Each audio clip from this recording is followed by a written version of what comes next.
আসসালামু আলাইকুম রহমতুল্লাহ। মুরব্বী, আপনার গ্রামটা কোথায় পড়ছে একটু ডিটেলস একটু জানান একটু। আমার বাড়ি মনোহর আমিদি বাড়ি, এই মসজিদওয়ালা বাড়ি। আমি মসজিদের সহসভাপতি। আমার নাম আব্দুল মমিন। আচ্ছা, আপনাদের এখানে একজন ইমাম সাহেব, এই ইমাম সাহেব আজকে এখানে কতদিন যাবত এখানে চাকরি করতেছেন উনি?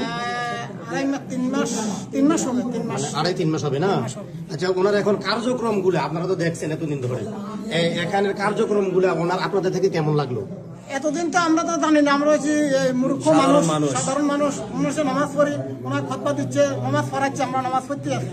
কিন্তু আমরা শেষ পর্যন্ত আমার একটা বাতি যখন আমাদের সন্তান এখানে আসছে,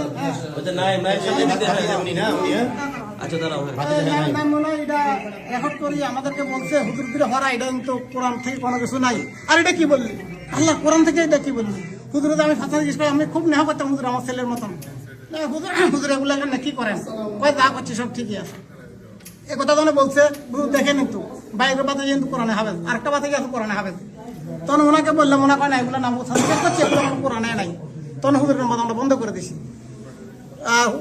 গতকালকের আগের দিন উনি নামাজে উঠছে, আমি ওনাকে বসাই, ওনাকে দিয়ে নামাজ চালু করে দিছি। তাহলে এগুলো মাথা থাকছে বাতি জারে দিই, এই হচ্ছে অবস্থা। হুজুর আবার কয়েকটা ফোন দিয়েছি, বিস্তারিত ফোন ধরে নাই। আজকে সকালে গেছি, আমরা এত কিছু পাচ্ছি। আমাদের সকালে বাতিজা আপনাদের রুবেল ওনা বলছে আমরা ভুল স্বীকার করেন, যে আমরা ওনার বাড়েছি সকালবেলা, ওনার ভুল স্বীকার করেন, আমাদের সব ঠিক আছে। আবার বারবার বলেছে আমরা যদি অন্যায় করে ভুল স্বীকার করেন, আপনারা আমরা যে কোনো একটা ব্যবস্থা করি। ওনার ভুল স্বীকার রাজি নয়।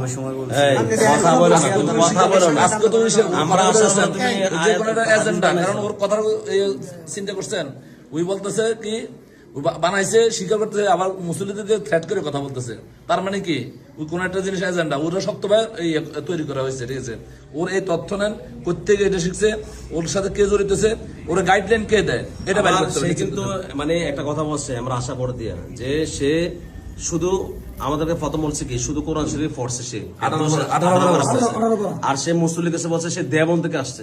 আমরা যখন তার খুতবা জিজ্ঞাসা করছি সে দেখে কিন্তু পড়তে পারে নাই। আবার আমাদের সামনে যে এতদিন যে জুমা পড়েছে, আমরা যে সেই জুমার খুতবা মানে বয়ান বিশ্বভিত্তিক আমরা শুনতে চাইছি, সেইটা হচ্ছে আমাদের সামনে সে হাদিস বানাই লেছে। কত ভয়ঙ্কর চক্র এই খতবাটা হলো তো না বলছেন। হ্যাঁ, কোরআন শরীফ পড়তে পারে সে। আর একটা বিষয় হচ্ছে কি, সে দাবি করছে কিন্তু 18 বার পড়ছে, কিন্তু সে কিন্তু কোরআন শরীফ দেখে পড়তে পারে না। এই সবাই আমরা এখানে উপস্থিত আছি। আমরা বলছি খতবাটা হলো, এটা আমরা 12 সাবধান খতবা বলছি। তো আমাদের মাদ্রাসা বলছি, মাদ্রাসা ওখানে এত কাবা বসে এই খতবাটা করেন, কয় না আমি খতবা লাগবে না, এমনি হইতে পারে। তো কি করে এটা আল্লাহ ভালো জানা, জানে মূর্খ মানুষ নিজে বানায় নিজে করে পরিস্থিতি। আপনি আরেকটা জিনিস কত স্ট্রংলি কাজ করেন না, কারণ আছে না